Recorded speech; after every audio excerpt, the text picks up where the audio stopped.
မြောက်တကုံမြို့နယ်မှာရှိရဲ့အယောင်လေးနဲ့မိတ်ဆက်ပေးပါမယ်ဆရာဆန်လမ်းမကြီးပေါ်မေးတင်ပါတယ်မိန်းလမ်းမကြီးဖြစ်ပါတယ်ဆရာဆန်လမ်းမကြီးပေါ်မေးတင်ထားတယ်ပေ40ပေ60မြေကွက်အယောင်ပဲဖြစ်ပါတယ်ခရံအမြီပေါက်ဖြစ်ပါတယ်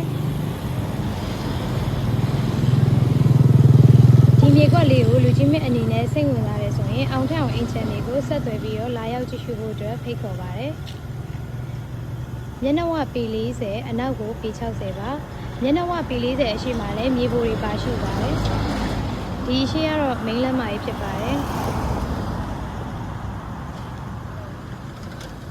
ပေတရာမိန်းလမ်းမကြီးဖြစ်ပါတယ်ရှင်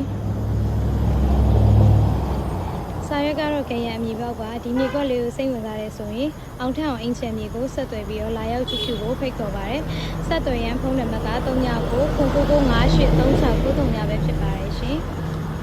ကြော်ညာမတင်ထားတဲ့အယောင်များတော်လည်းရှိပါတယ်ဆက်သွယ်ပြီးတော့လာရောက်ကြည့်ရှုဖို့ဖိတ်ခေါ်ပါတယ်